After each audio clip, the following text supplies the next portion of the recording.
What it do, y'all? Welcome to another episode of the Presidential Executive. It's JB, my homie Rag over here. You know, appreciate y'all tuning in. Again, like, share, subscribe, do all that stuff so we can. Down at the bottom of the screen. Exactly, the bottom of the screen. Look at it. Subscribe to JB TV, please, and also, like I said, very soon we will be on all audio podcast platforms soon.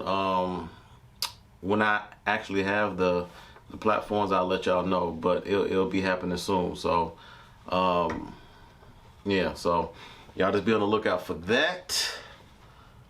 And this is not an anomaly. I forgot my glass, so I didn't even check it. Okay. Yeah, I forgot my glass. I was in a hurry, so I forgot my glass. So yeah. I'm keeping the logo because I don't want to, be disrespecting my old, school that I used to work at, because of what's in here. What's in there? What we got in there? We got some Kool-Aid. We got the red Kool-Aid in there. Just a little refreshment. Just a little refreshment. Okay. Just a little refreshment. A little refreshment. Okay. Yeah, man. We got a new president, man. We had the inauguration this morning. Actually, had all that going. Had the girls wearing the pearls and the chucks.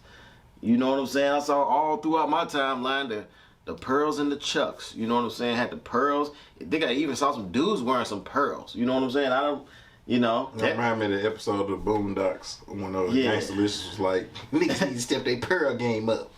Yeah, that wasn't pippin'. That's not cool. Yeah, I'm gonna let y'all have that. Yeah, they can have that. So, I just want them to keep the same energy. You know what I'm saying? Because, everybody just talking about Mama La and that's Mama La and all that. Shh. I'm speaking. Yeah. That's cool. But if we ever get another black president with a white wife, keep that same energy. Keep that same exact energy. Because, I don't really care. I ain't waking up next to the woman. If that's what make you happy, man, more power to you. Mm-hmm. You know what I'm saying? That ain't got nothing to do with me. You know what I'm saying? What you eat don't make me. Yeah. You know what I'm saying? Yeah. But keep that same energy. If this nigga get in looking like Idris or Michael Ealy or The Rock or whoever they think is handsome, Chris Brown. Yeah. He come in looking like that, but he got Susan standing up there next to him. Keep that same, and I don't want to hear nothing. Yeah. I want to hear anything. Mm-hmm. Because again, I'm not anti who she marries, but I'm just saying it's funny how is he white? He white? Yeah, she's married to a white guy. He is white. And that's again cool. That's whatever. Yeah. That's who you love. That's who you love. But what I don't like is when the shoe is on the other foot. It's always he a sellout or he this or he that. That's a good point. It is. You know what I'm saying? So that's number one. Number two. Remember this day. Because when your uncle's still in jail for selling that nickel bag of weed back in 89 or 93 or whatever, keep that in mind. Remember that. Yeah. If certain things don't change, remember that if all of a sudden we have less freedom than what we have right now, remember that. Or keep that same energy. Keep that same energy. Keep the same energy. Keep that same energy. Yeah. Because niggas act like they forgot how bad, Ronald Reagan wasn't even a good actor. What made you think he was going to be a good president? But we're still screwed up from Reaganomics. Think about that. He ain't been president for 30 years. He been gone almost 20 years, if not 20 years. We're still being affected by Reaganomics. That I forget what Bush and his 1,000 points of light. We're still dealing with that. Yeah. The stuff they did with Bin Laden and all them, we still dealing with that. Yeah. You know what I'm saying? So keep that same exact, and that's all I'm saying. Yeah, but we know that's not gonna happen. I put a status up and I was just talking about.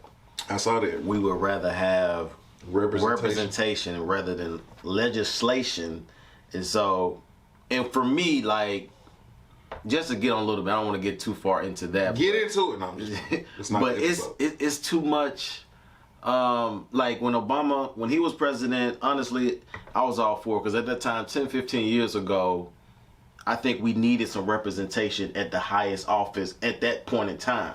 I think that was cool. You got the imagery, you got all that stuff. I'm like, we in 2021 now. Like, we done had, females being, mayors, high offices, high ranking positions, senators. You know what I'm saying? So state representatives. We've had governors. We've had that, black people, all that stuff. So it's like now, like we still own just, you know what I'm saying, having just representation without really paying attention to actually the legislation that they may, or not even may pass. They already have said what they're trying to do on day one. You know what I'm saying? That's past the transgender law with the bathroom. Have, everybody else join the same bathroom. They're trying to buck off that law that Trump administration, that they put into force, I believe. They're trying to break that down and pretty much say anybody can go in the bathroom, when you want to, whatever. Transgender, male, however you want to, and again, name yourself. Another conversation for another day, but that goes back to a double standard, because if I get into it with a woman and I punch her in the face, I shouldn't have hit, that's a woman. Yeah. But now if I want to dress up like a woman and go into a woman's bathroom, then it's cool. It's cool. That's cool. So, I guess. I don't know, depending on who it is. Right. Depending on what agenda it fits. Right. And so, and you know what I'm saying? Like, that's I don't tell nobody how to live their life. If that's what makes you happy, man, it's not my job to stand in your yard or picket outside of your house or get people to sign a petition to get you away from your neighborhood. Yeah. However, just like it's not right for me to impose myself on you, it's not right for you to impose yourself on me. Mm-hmm. So at what point do we draw the line when it's like, because yes, it would be wrong for me to say your rights don't matter, but it's also wrong for you to say that my rights don't matter. Right. And so we're at a place where it's a lot of groups that say, oh, you can't infringe and hate upon. Okay, that's fine. Okay, cool. But keep that same energy. Right. It should work that same way. Yeah. It's just like with smoking. Yeah. Every building says no smoking. Right. Don't say you can't if that's what you want to do. Right. You just got to be in a certain place away from the building. Respect the people who don't smoke. Yeah. You know what I'm saying? And so, and that's, I think, what we're missing. Like, people will tell you, okay, don't do this here, but then they also want to dictate your regular. Like, no, you can't do it in your car either. Right. You can't do it in your house either. If you got a man cave, you can't do it in there either. You can't do it in your backyard either. Yeah. It's like you're trying to tell me how to live my life when I'm not infringing upon your space. Right. And I also saw somewhere, I didn't read the article, but I just saw a little clipping, but they're trying to see, they want to get rid of the word niece, nephew, grandma, granddad. Like this whole liberal agenda, like that's what I saw. Don't quote me on that. Look, Google it yourself. But this is something. No, it's called gender neutral. Okay. It's gender neutral, but basically like it's not male or female no more. It's just person. Yeah. But again, if that's the case, if that is the case, then guess what? Because this is what because again, if I was to say, okay, well, you had a baby, what that mean? You need to be back at work next week. Because you're just a person that went through this thing, but you need to be back at work. Because if this other person who can't do what you did has a migraine, we'll give you a couple of days, but you got to be back at work. Right. No, we understand that women go through things that men will never understand or be able to go through. Right. And that's fine. Yeah. But now if we're all just people, I should be able to punch whoever I want in the face if we get into an argument, and it shouldn't be no issue. Because if they get in my face, because you know what it is. If we out in the street and somebody get up, you already know what we gonna do, and nobody would look at us sideways. Right. But now you're telling me, because everybody's persons, quotation marks, air quotes, or whatever you wanna. It's just like with D Wade's son. You know, he identifies himself as a girl. So if he gets to fight, but physically, Your dad is 6'4". Yeah. You got that in your DNA. So if he gets to fighting with somebody who was born a female, identifies as a female, is it okay? Because he identifies as a female. And I don't know D Wade or his son, so I don't have any beef with them. But I'm just saying, is it okay then? If that was your daughter fighting this person who said, well, you know what? Even though I stand up to pee, I would rather sit down. So if me and your daughter get into it, it's okay if I knock her out, even though I'm physically stronger than her. Right. Because this is what I want to be. Yep. And you know what? And I'm not controversial, no. Remember the movie, one of the greatest movies ever made, The Great Wesley Snipes, White Men Can't Jump. He had a line where he said, they were riding in the car and they were talking about Woody Harrelson being able to dunk, and he said, you can stick a cat in the oven, that don't make it a biscuit. And that's all I got to say about that. Right.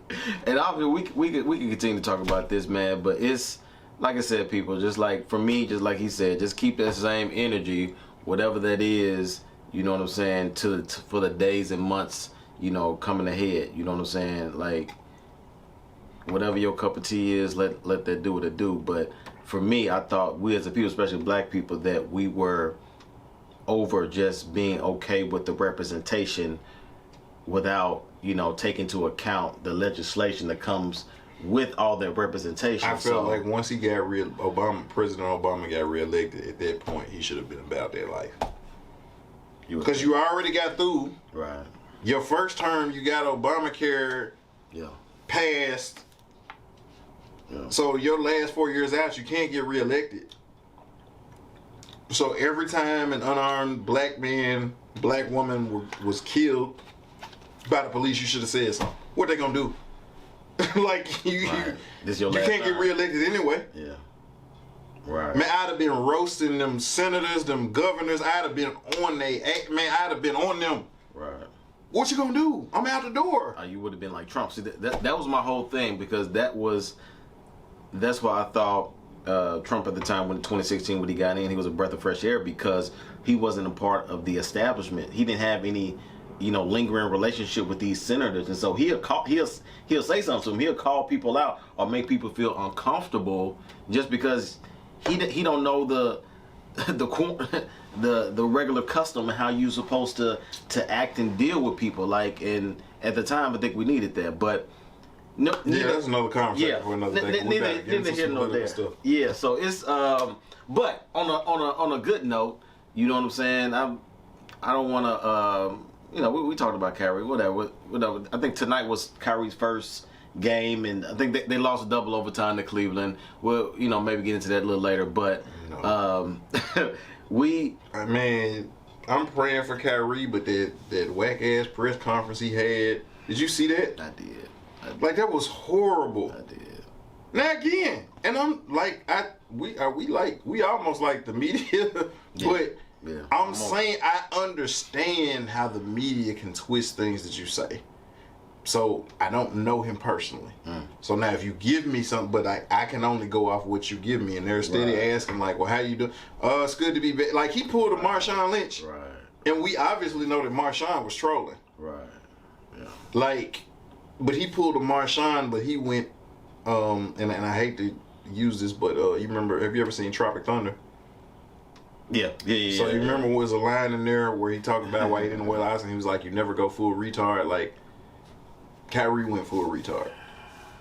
Like, and that's no disrespect to anybody who, you have to see the movie to understand the context, because context is everything. Yeah. But he was basically comparing, like Rain Man and Forrest Gump, to a movie like Son of Sam, where like somebody goes too far over the deep end and it's like, okay, you lost us. That's what Kyrie did. He lost us. So and guess who else lost? The Nets. Yeah.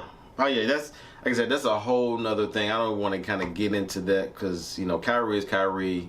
You know, it is what it is. But on a lighter note, on a positive note, this is MLK week. You know what I'm saying? If you went to work on Monday, you should have stayed at home. You know, because I thought about actually working, but I was like, man, even said I thought about that Martin line. You know what I'm saying?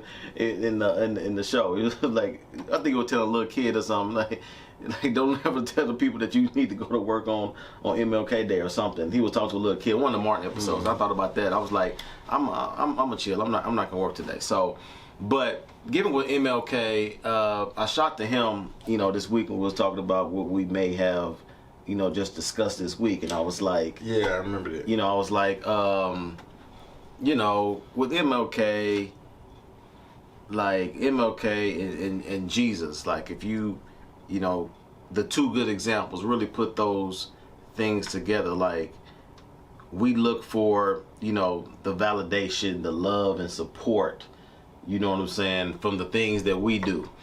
You know what I mean? Because I don't want to even get it twisted. Like you got MLK Day, you got people quoting him, all races, misquoting, are misquoting him and doing all this.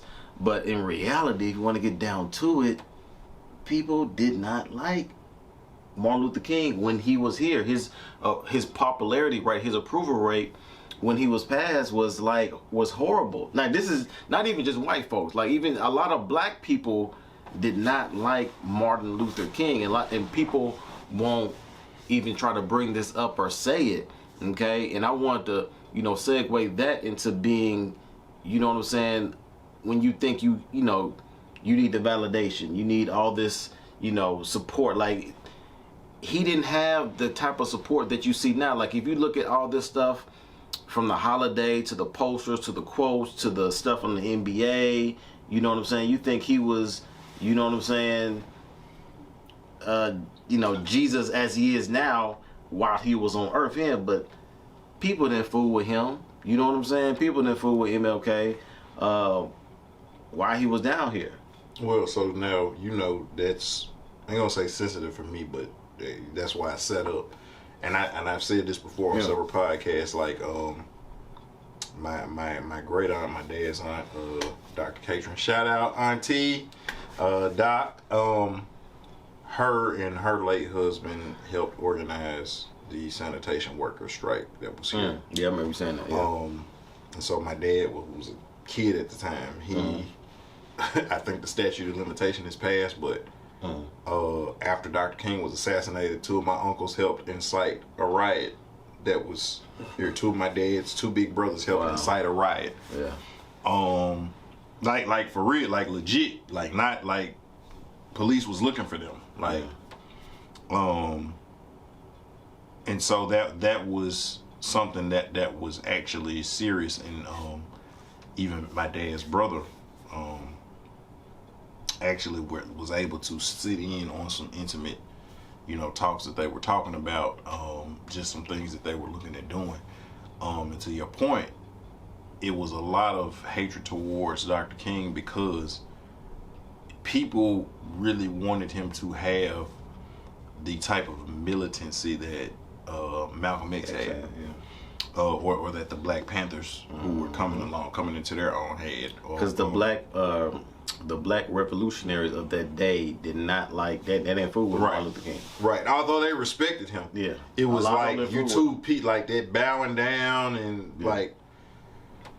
I would say the Black Panthers was like if Malcolm X and Martin Luther King Jr. had a baby, it was the Black Panthers. But you had these groups that wanted to be militant.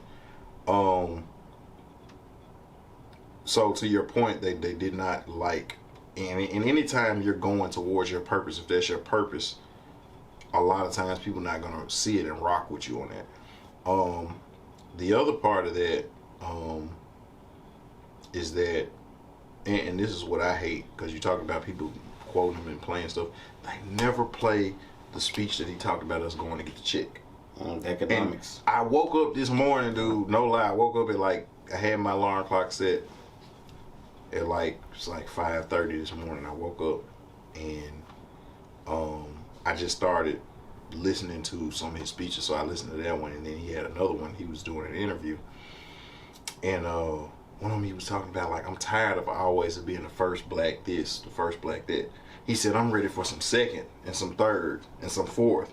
Right. How come it always got to be the first this? He's like, I'm ready for it to be the second. He also talked, and these were the speeches we never heard in class in school. Right. We never heard about how he talked about how they gave the land grants to immigrants, to Caucasian immigrants, Italian and Irish and Polish and Dutch immigrants who came over here in the West. They gave millions of acres of land to them. Not only that, they also gave government grants to people to be able to purchase and farm the land. Not only that, they built colleges that taught them how to farm the land, because that's an A&M college. That's what the A&M has to do with agriculture. I forget what the M is for, but the A is for the agriculture. They teaching you that was why the college was founded, to teach you how to farm and cultivate the land. Right. So they were giving away millions of acres. We were promised 40. We never got it. Even if had they given us our 40, they still would have had millions of acres to give away. Right. But we would have been in a position where we would have been able to compete. And he said it's very disingenuous to tell a man to pull himself up by his bootstraps, and we don't have any boots. And so everybody's saying I pulled myself up by my bootstraps, but you're provided the boot. We use a string. Right. You know what I'm saying? We show you how to kneel down and get in the tie, but we show you how to tie your shoe up, and you're telling me to pull myself up by my bootstraps, and I don't even have the boots or shoestrings to pull myself up by them. And so he was not loved or liked. It was not until first he was assassinated. The second thing was that they saw that cities all across the United States of America were burning. Detroit, Watts, Memphis, DC, Atlanta, burning cities because people were rioting because they could not understand how this nonviolent man, again, somebody doing what he said was my God-given purpose to do.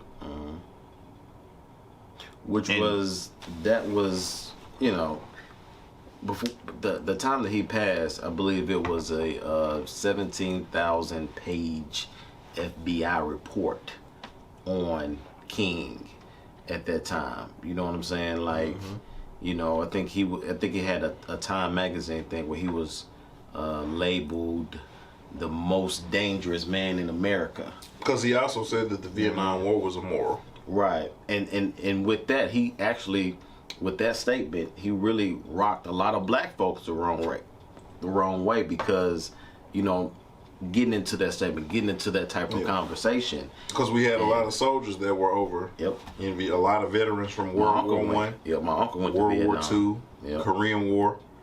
My dad's dad fought in the Korean War. All of my dad's uncles, my great uncles, fought in World War II, and I can't remember if they fought in Korea, but I know they all were in World War II. Yeah. So, and all that is interesting because I really thought about that on this brainstorming, like just because, he is so well loved, like, and statues and stuff everywhere, and we live in this now age, this social media age. Let me ask you something though. Where every neighborhood in America, every city in America has got a Martin Luther King. What part of the city is it in? The hood is in the hood. Most of them, like the streets. I don't know none that's not. Yeah. Cause even the one here, this kind of down, like it's like right in between South Memphis and downtown. Yeah. Yep. Man, it's kind of like a middle of nowhere almost. Yeah, I mean, but it's like if you go cross Vance, like right. Yep. That area, like stuff that happened down there. You know what I'm saying? It's like right. South Memphis. Yeah, and that's what happens. Like, and to my point, it's like, dude, like we're so caught up in likes and will people like this, or or starting a podcast or doing whatever that you want to do. You know what I'm saying? It's like, dude, the people that we idolize, or even today, you talk about MLK, or even the example of the person Jesus, like people did not like these people. Like, you know what I'm saying? If you have a purpose, if you have a a calling on your life, like, stop waiting for validation from others or from people, or to just, want to grab a hold to your vision. You know what I'm saying? It's you will have people that support, but I think sometimes, I think we try to think that just because you're in purpose, that, you know what I'm saying, a lot of people should just automatically gravitate to you. And what's crazy is, though, you say that, like, to juxtapose MLK and Jesus, like, one of the reasons that Judas took issue with him was because Judas Iscariot was not his last name. Iscariot means son of Carioth. And that would be equivalent to any, like, political organization, Black Revolutionary, Black Panther, Black Lives Matter. That's what he was about. And he thought, based on his understanding of the prophetic, that, he's going to be the King of Kings. He's going to overthrow the Roman government. So he was ready for Jesus to turn up. And so now, again, you see him doing all of these miracles. You see him whooping people out the temple. Right. Flipping tables over. All of these people in power can't do nothing to it. Like, they want to kill him. And you see him walk through the midst of the crowd of these folks. You know what I'm saying? You see him turn people's lives around. So you're just knowing, like, he finna, what Fresh Prince say, my life got flipped, turned upside down. He trying to, he gonna flip, turn upside down the government. And he did. Like, you're supposed to be a revolutionary. And so we missed this, like, when he was on trial and said, okay, so we're gonna set free an innocent man. So you got Jesus and Barabbas. Yeah. Barabbas was a political prisoner. Now they say, like, and again, you gotta do your research, but the murder that he did, he was a political prisoner. Yeah. He was trying to overthrow the Roman government. And so the people selected the person who was trying to overthrow the government, not the person that came and, hey, I'm here, be blessed. And even though he said, I ain't come to bring peace but a sword, but we don't see you trying to overthrow the government, so we gonna get the person that tried to overthrow the government. The same thing with MLK. Oh, man, you talking all this peace and love your enemies, love your neighbor and all that, man, but they turn the dogs on you and the fire hose on you, man. We need to go get the strap and da-da-da. Right. And we don't even realize I deliver, and again, not all white people, but I deliver to these white folks every day. These people got bunkers. Yeah. We're not ready. Number one, they outnumber us. Number two, it's retired veterans. It's people who do this for a living. You're not ready for that. If they purge right now, you're not ready for that. Yeah. And we talk a good game, yeah. They ain't gonna step up in your house on a one-on-one. They're not gonna meet you at Mount Moriah on the basketball court. But we're not ready for that. But we talk this revolutionary talk, like, really. Let me give you a 4.5. Let me give you a AK. Let me give you a Mac. What you gonna do? You get 3 or 4 of them, and then what? And they gonna wipe your whole family out. Yep. Like, so, but again, you hating on Jesus, you hating on MLK, not violent enough, not aggressive enough. In anybody who goes after a purpose that doesn't fit an agenda, that doesn't fit what I'm comfortable with. And you probably heard this in life. Why you doing it, JB? It don't take all that. Right. Why you going that way? Right. But when you know you have a purpose, and this to anybody, if you know you have a calling, a gift, an anointing, a talent, a purpose in something, do not let anybody, your mama, your daddy, your cousins, your homeboy, homegirls, get you off of that. Stay on the path. Yeah, because that's the key, man, because these people that we have holidays for, that we idolize, and have that I don't idolize Christopher Columbus. that connect. No, I don't either. But these people if you have your purpose and you have your vision, like, don't get caught up in the whole, the social media thing to where, you know what I'm saying, like, the person I'm talking about. You remember we had a production company, and we had an artist, and you know what I'm saying. You told him to post a music thing. I think one of the snippets of music thing we had, and you know what I'm saying. He took it down after 15 minutes because nobody liked it. You know what I'm saying. You know who we talking about. So like stuff. Not a shot. Yeah. But like stuff like I'm gonna say it's not a shot and you do that laugh. Like that seems like it's a shot. I know it did, just poking fun. But if you're going to put something up, consistency is the key. Yeah. And it's a marathon, not a sprint. It's almost like a souffle. When you put it, you gotta let it do what it does. You can't just, it's not done yet. Yeah. You gotta let it cook. You gotta let it bubble. And as people continue to see it. Right. And hopefully, like I said, that's what we're, want to be consistent in what we're doing, what we're talking with the podcast and stuff like that. We want to, try to be consistent in what we're doing, you know what I'm saying? And then, allow people to, catch in and catch on as they come. You know what I'm saying? And keep this in mind, like we ain't even been doing this 6 months. Yes. We hadn't been doing this 6 months. Yeah. We're like at 800 followers. Right. Right. And all these people, like some of these people, like I don't know these niggas, like they're not my Facebook friends. Right. But it's like, and every day I'm constantly getting a new notification. This person, this person. When we started, like when was it? Like September. We started in September. We didn't start the Facebook thing until a couple months ago. But this is what I'm saying. Like it's people who I sent an invite the first. Like when we got the page, and just now in January is like accepted. Right. So again, but it's like you constantly seeing we posting. Yeah. You constantly seeing little snippets. You constantly seeing the videos. Yeah. Not always stuff like some people don't care about Kyrie or the Nets or the Memphis Tigers or whatever. Some people don't care about politics like they want. Right. The other stuff. Like I had people come up to me talking about, man, when y'all gonna do another, man, y'all need to get in on the NBA. Yeah.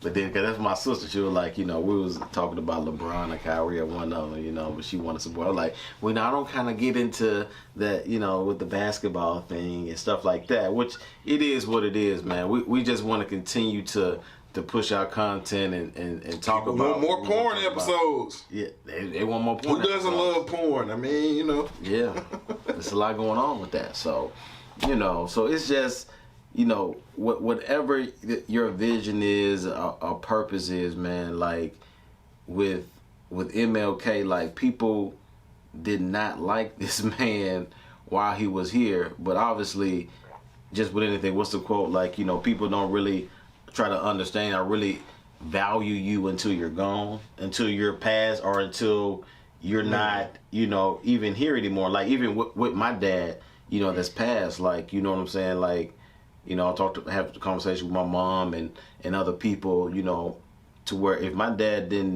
if he didn't rock with you and he didn't believe it, he just wasn't gonna do it. You know what I'm saying? Like he, he left, our local church at the time a couple years ago just because he didn't, like, some stuff that was kind of going on. You know what I'm saying? So he said he heard from the Lord and, just kind of went with it. You know what I'm saying? And so that could be deemed as, stubborn and doing all that. But then now, once he's passed, he always, did what he wanted to do. It didn't matter, what I'm saying? Try to make it into a positive.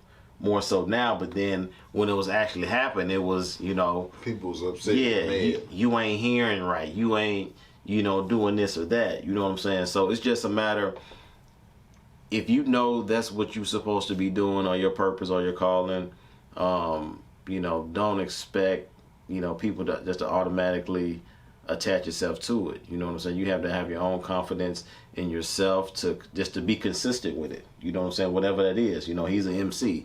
He's a rapper. You know what I'm saying? You continue to, and hopefully, we gonna that Keep It Presidential. You know what I'm saying? Song. We're gonna be putting that out at some point soon. I'm not sure exactly when, but you know what I'm saying? We're gonna get this guy back in the studio, because the song that y'all hear coming on, that's done by our boy Kazon. You know what I'm saying? I guess shout out to him. You know what I'm saying? You know, who knows where he is? Yeah, you know that guy, how he do. But we gonna try to put that out there and put it available out there at some point soon. But you just have to really be consistent with it and really just. And it was a hot song, by the way. Back, it was a nice song. Yeah, me and Trill Nova, like we got it in. Yeah. Shout out to Nova. I mean, I ain't gonna lie, like I like the hook on the side. Yeah. Hey, you know, man, he got the voice. Yeah, he got that voice, man. He like, got the voice for it, for sure. Hey, that's the man of 1,000 styles. Like that man can freestyle like at the drop of a dime. Yeah. He can. But now, like, man, if you have a purpose or a calling, you got to be your own biggest fan. Don't agree with everything Kanye said, but he said something that was really profound. He said that if I don't believe in me, then why should anybody else? Right. And so I used that approach whenever I was on a job interview. Times where I would be doing shows. Like one thing about me is that, and I recently posted something on my Facebook page the last time I did a show, which was in 2020. And every time I do, and it was like literally, I did one in January, I did one in February, and then that Rona really got effective, and then. But last time I did a gig, which was in February of last year, that was when I met my guy Eli. Shout out to Eli, and was actually teaching me how to make music and stuff like that. But one thing he said is like, man, when you up there performing, like I couldn't do nothing but just, wow, like I was in awe. And he's like, what you were saying was just so profound and that. So it's like, but, and I told him, I said, man, you know what? When I get up there, I don't even see. It's like I'm rapping to impress myself. When I was up there, like I was trying to outdo me. I wasn't studying none of the faces in the crowd. I wasn't worried about nobody who was in the audience. Like I was trying to look outside of myself and see myself and trying to outdo me. You know, I was my own biggest fan. But because when I rocked it and I was like, yeah, I did that. Everybody else was like, man, you did da. But I wasn't doing it because before I had anybody telling me I could spit or clapping for me or cheering for me, I did it because I enjoyed it. Right.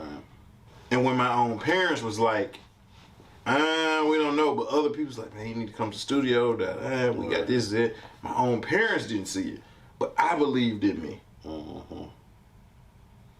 You know, and although, no, I didn't reach Jay-Z, Eminem, Wayne, Kendrick, Cole, Moneybag, Gotti, none of those guys. I didn't reach their status, but I done made some money. Right. You know what I'm saying? Right. Like, don't get it twisted. Like, I've gotten to see half of the United States. I've got to go out of the country, doing this. You know what I'm saying? And not just whether you want to say regular or secular or gospel. Like, I done seen both sides of it. Yeah. With people saying like, and again, initially my own parents didn't even see it. But even so now, to where when people would meet my mom and be like, hold up, what's your last name? Are you Roche's mom? Oh man, I love you. And she's just beaming with pride. You know what I'm saying? To the point my dad would break me down and talk to me and be like, hey, look, man, time don't matter. When it's your season, it's your season. Your time ain't God's time. So when it's your season, you just need to be ready. Right. So make sure you stay ready so you ain't got to get ready.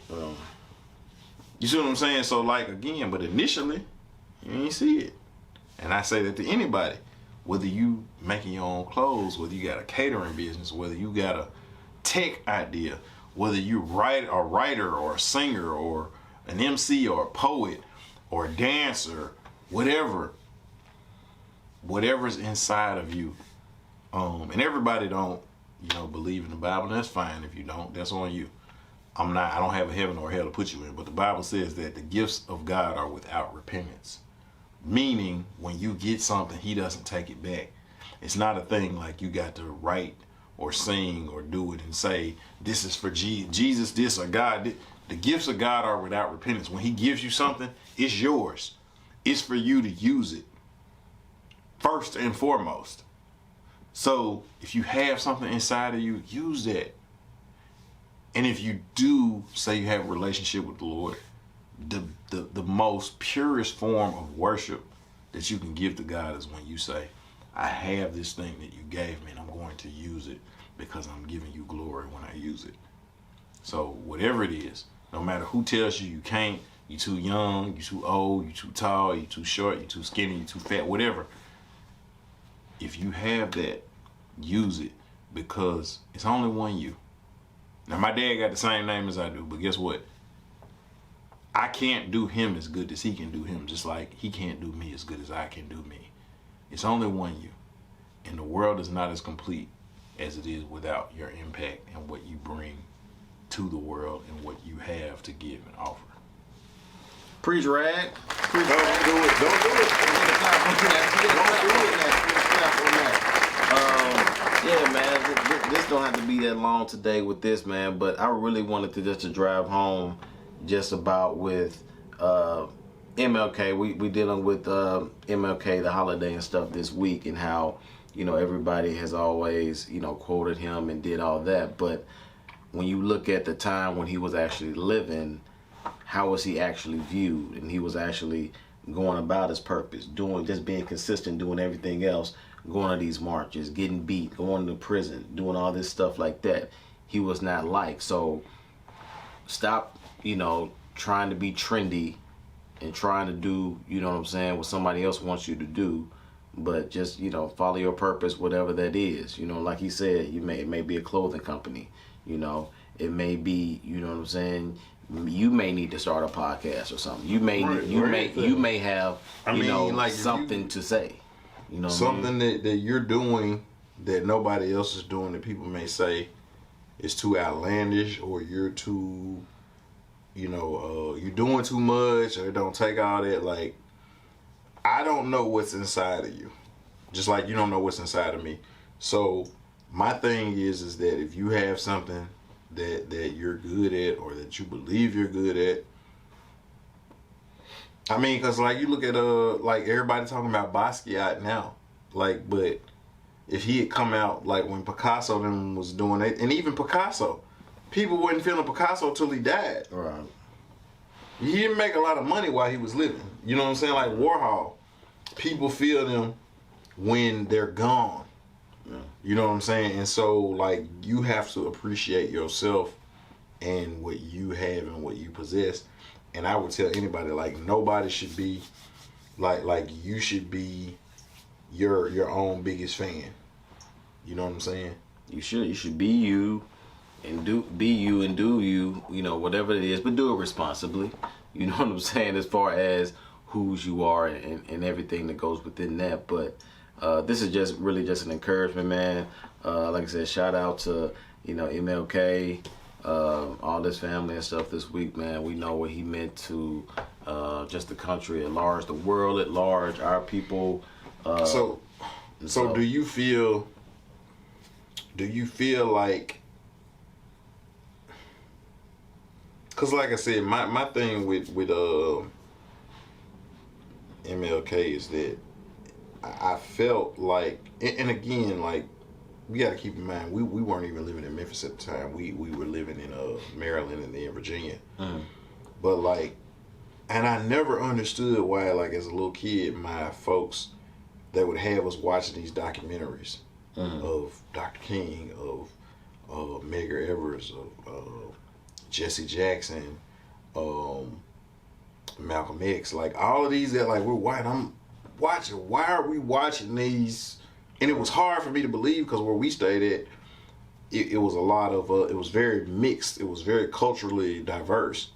So I didn't understand why. It's like, okay, I go to school with these white kids. Right. You know, my teachers are white. My neighbors are white. You know what I'm saying? But like, I'm looking on this black and white video, this VHS tape, right. and it's these white people hating people who look like me.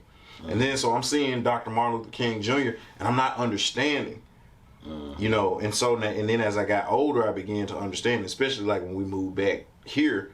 And again, I was a kid when we moved back here, but I began to understand it more. But all through school. So now again, I've seen these documentaries. I've had these conversations with elders in my family. But like all I'm hearing is I have a dream. That's it. That's all we hearing. And you probably heard it too. We was in school. I have a dream. We never heard the speech where he said the last time we marched for this, but this time we coming to get the check. They never played that speech. Right. They never played the whole speech. His last speech that he gave. They never played the whole speech. Mm-hmm. And he was actually talking about, when he was talking about not being able to get to the mountaintop, he wasn't talking about he thought he was going to die. He was saying that he was done with the civil rights movement because civil rights had not advanced people who look like us. It had advanced the women's liberation movement. It had advanced Native Americans. It had advanced Hispanics. It had advanced Jews. It had advanced homosexuals. It did not advance, though, black men and women as a whole. We were left out. Everybody else piggybacked on our struggle. But then when it came time for us to get up, it's like, oh, well, you know what? We Native Americans. We don't have to pay taxes no more. We got our casinos and our land. We're going to holler at y'all niggas later. Oh, well, you know what? Women's liberation. Oh, we can vote and they letting us do this and we getting these equal pay jobs and da-da-da. We're going to holler at y'all niggas later. But the very thing that you had, that you're talking about, is the stuff that we didn't hear or didn't read in our history books. Those were the very things that actually got him killed. Not that Well, I mean, the fact that he was opposed to the Vietnam War, the fact that you mess with the money, you cannot mess with the money. And he was essentially talking about messing with the money. And it's a quote from the Wire. You know, that's where the stringer came from, the Wire. But it's I forget which season it was. He said, but if you follow the drugs, you're only going to get the dealers and people on a certain level. But if you follow the money, it's no telling where you're going to end up. You mess with the money. And so it's the same thing with Malcolm X. One of the things Malcolm X said is, at the end, y'all can't be a part of our organization, but we'll take your donation.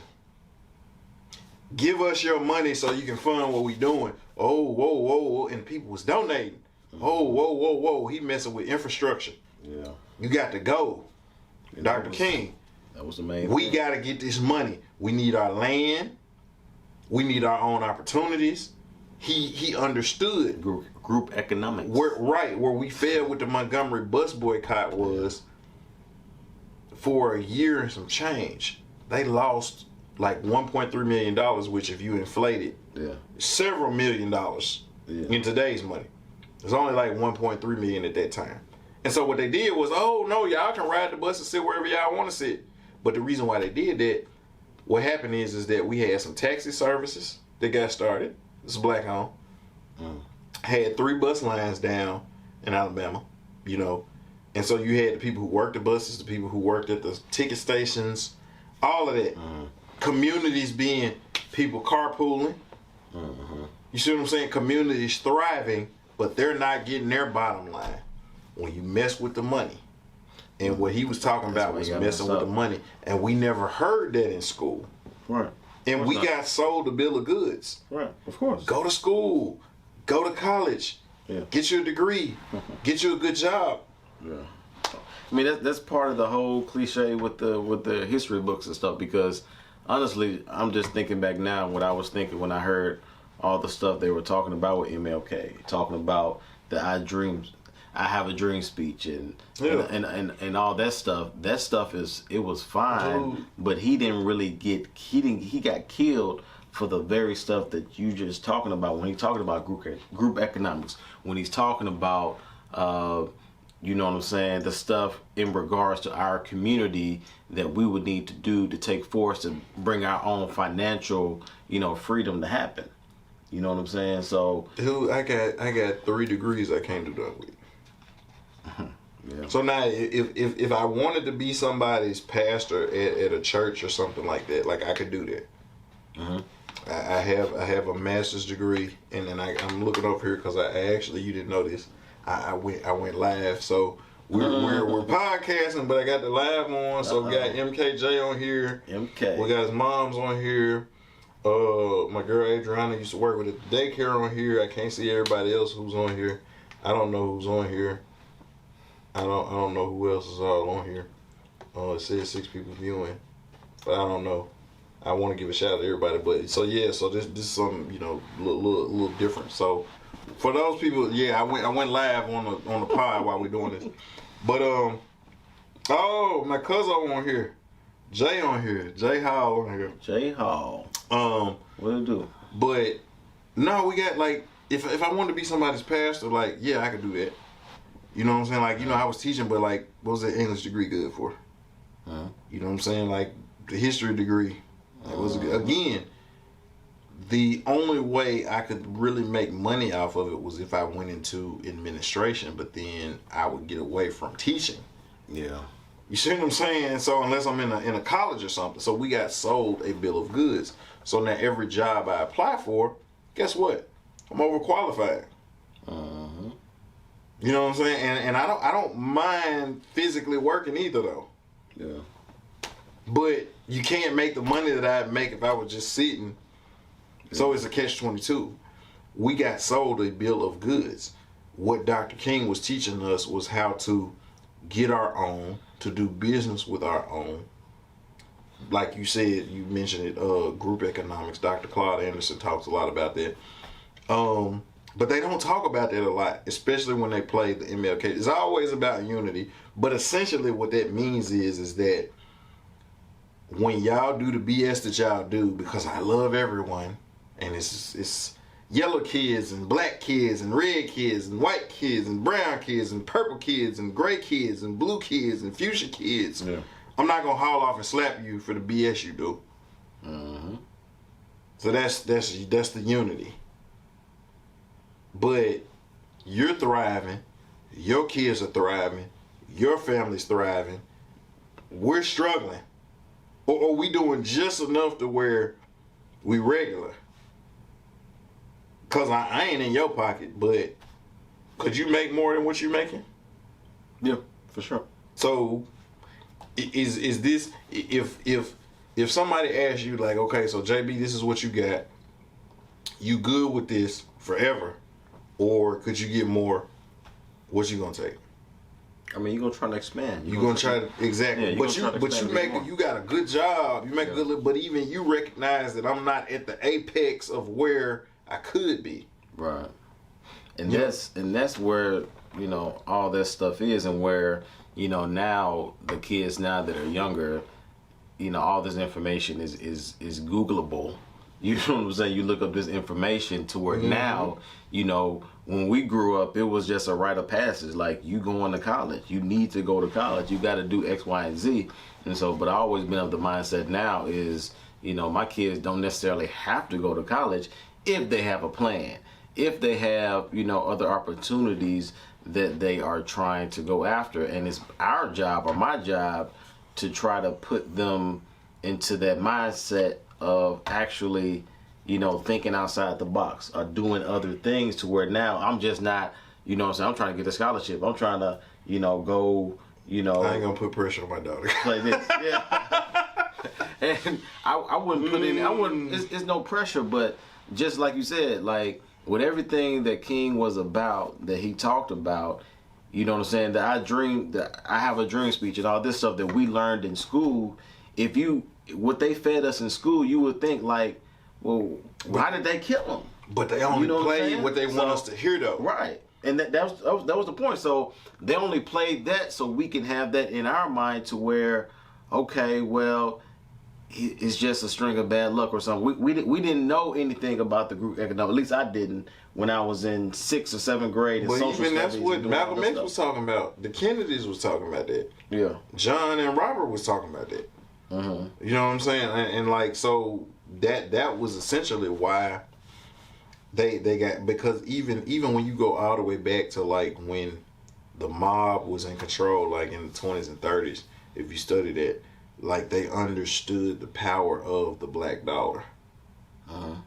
And so that's why they could not allow us to get in any positions of power, because if we realized, like what they realized, Black Wall Street, they did business amongst themselves. The Italians did business amongst themselves. Yep. The Jews did business amongst themselves. The Irish did business amongst themselves. The Hispanics, Latinos did business amongst themselves. The Asians did business amongst themselves. We're the only ones who everybody was picking off of us because we were the only ones who were spending at the rate that we were spending. Yeah. And the amount that we were spending. And so why would you give up your cash cow? And essentially, like we said, I can't remember if it was the last podcast, last episode, or the episode before that, but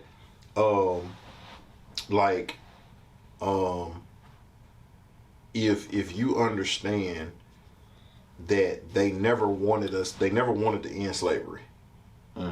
They still want to own us so we can work with them, and they like, oh, hey, how you doing, brother? We go to church with them, but they still want us in their yard picking cotton, warming their beds up. They want our women nursing their kids. They want to knock our women off occasionally. You know what I'm saying? Like they still want to cut our balls off and hang us from a tree. You know, like Paul Mooney told this joke about this white guy who had the 3 wishes and he always died on the 3rd wish. Yeah. It's like, how come he always dies on the 3rd wish? And because the 3rd wish is always say he want to be hung like a nigga, and then he ends up being hung by his neck. But yeah. You know what I'm saying? He was talking about the, you know what I'm saying, the gent, like, yeah, that's the reality. You know what I'm saying? Like, don't nobody I work with know what I'm packing, but anytime I've been working with white guys, like, it's always a joke about, oh, you got big feet and big hands, so we already know you pack. Like, that's that same slave mentality thought that we get. They never wanted to relinquish that. But that's why I think that's why they got rid of King when they did, because they knew at that point in time when he got killed and when he got shot that it would have been all the real messages would have got confused by the time, as time continues to move forward. Like, we would get confused in how to go about and try to implement that, because he was just on the verge of trying to communicate that or try to articulate that and do all that stuff. You know what I'm saying? So now it's just, I think the King, you know, it was very convenient in how they got rid of him at that time, just because they knew if he would have kept doing what he was doing on the road that he was going, that we were going to get it. You know what I'm saying? But we needed, you know what I'm saying, somebody to hold our hand to actually, you know what I'm saying, get us to that point. Yeah, because if not, essentially, like, we always go back to the white man. And again, like, I'm not you know, if somebody got a question where my heart and where my mind is, then you never really knew me in the first place. So that's a you problem, not a me problem. But when I say the white man, I'm not talking about white individuals. I'm talking about the idea that I have to run to whoever's in charge for them to get me out of whatever I'm in. That ideology. And so, exactly. And that goes back to, like, what we were talking about on the last episode. Like, it's this idea that if I elect this person, and it's just like what you were talking about today when you posted the representation and not legislation. My issue was always is that, okay, if I do put you in this position, you're supposed to be legislating for me. And I consistently and continually, and my parents and my grandparents and my great-grandparents consistently and continually put their money and their votes and their voices behind you. Yeah. And you got in and you helped out your folks. You helped out the people who, you know, you promised behind closed doors to help out. And we're standing here still. Forget on the small stuff. When I get pulled over by the police, I still got to worry about losing my life. You know what I'm saying? I still got to worry about when I go try to get a homeowner's loan, all the red tape I got to go through, you know, just to get a homeowner's loan. Or they try to stick me in a neighborhood, like, you know what I'm saying? Like, I can't move in a certain, like, oh, well, you got to move over here. You got to stay over here in order to get this loan. You can't come over here. You got to stay, right, you know, in this neighborhood. And so the danger when you have people who are respected, who have a voice, is that we can't control you anymore. So we got to cut the head off the snake. Because if you cut the body, a lot like reptiles, like they'll grow it back. They'll grow that limb back. But if you cut the head off, so when Malcolm X was assassinated, who took that mantle up? When Medgar Evers was assassinated, and he was actually more on the political side of it, who took that mantle up? You didn't get that. Malcolm X was more so on the side of the unity amongst the brethren, as well as we ain't going. Now, we ain't gonna start nothing, but we'll finish it. Who took that mantle up? Dr. King was more so the nonviolent, you know, I got faith in the Lord, I got faith in Jesus, but as he progressed to the later part of his life, you know, we got it's people who want shoes and dresses, and he said it in one of his speeches, they want things down here. It's good to talk about it in heaven, but it's people who need that stuff here. Who took that mantle up? Nobody. The Black Panthers are doing stuff for the community. Whether you rock with us or not, we gonna service our community. We're gonna be knowledgeable in the law. We're gonna play by y'all's. We're gonna learn these laws and these rules. We're gonna know our rights. Who took that mantle up? When Bobby Seals was thrown in jail. When Huey P. Newton was thrown in jail. When they ran out Eldridge Cleaver. When they assassinated Fred Thompson. Like, who took that mantle up when they killed Bunchy Carter? Yeah. Who actually, a lot of the Crips and the Bloods, that's where they came from. Because they were the nephews and the sons, like, that's where they came from. When the Black Panthers, when the leaders were thrown in jail and assassinated, they started those gangs to protect the neighborhood. Because all the leaders of the Black Panthers were in jail or dead or strung out on drugs. Right. But then it turned into something else. But who took that mantle up? Yeah. And so, you know, when you cut the head of the snake off, a lot of times what has happened is you have not had anybody to take that baton and continue to run the race. I mean, we're just starting to try to even hear it. You know what I'm saying? Just like with anything, you read a book, whatever, you need to hear it a certain amount of times before you can actually maybe receive it and really grab a hold of it and really for it to get inside of you to actually put it into action. You know what I'm saying? And so when King just first started talking about that stuff, he just honestly started talking about that stuff maybe a year or two before he got assassinated. You know what I'm saying? So he didn't really, it really wasn't in everybody's ear, really you know, too much part of the times, but you know what I'm saying? So let's say if he would have kept, you know, if he didn't get assassinated, he kept talking about that same thing for 3 or 4 years. You know what I'm saying? Like, and people would have gravitated to it more, being like, okay, well, really started to receive that message. And so then now we could actually put some stuff into action. But the people in charge, the FBI, whatever else, they knew that at that particular time that if we cut King off right now, you know what I'm saying, we ain't got to worry about this stuff festering and actually coming to fruition, you know, later on. And just like we said, everybody just pretty much, you know, went their own separate ways. You know what I'm saying? Because we didn't have anybody else to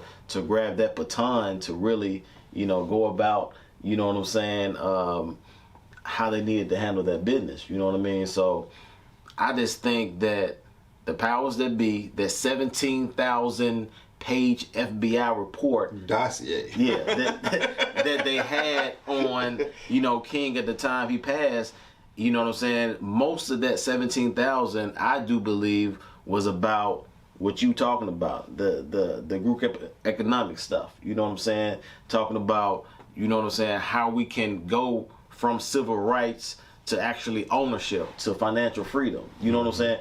That stuff, that's what America didn't like. That's what the FBI didn't like. And that's pretty much why he got killed. He didn't get killed because I have a dream speech. He got killed because he was trying to empower us to be owners. And that was like freaking 4 or 5 years before he was assassinated. Like, that was 63? Was it something like that? And he was assassinated in 68? 68. So, yeah. like, that wasn't why. Yeah. But that's what we learned in the history books, though. That's what we learned in the history books. Like, that was the creme de la creme. It was a great speech. I don't want to downgrade it, be like it wasn't great. You know what I'm saying? But, you know what I'm saying? It is what it is, man. So, you know, I don't want to get too much longer with this, but Miss Nicole said, "Hey, hi, Miss Nicole. Hi, Mr. Cole. Hi. We live over here, man. He done started this Facebook Live, so we doing this, but we actually about to wrap up. And we're never we're gonna always pod." No, yeah. I'm just playing. We gonna. But wrap it up. as always, man, you know, I hope you listen to what we're talking about on this podcast today.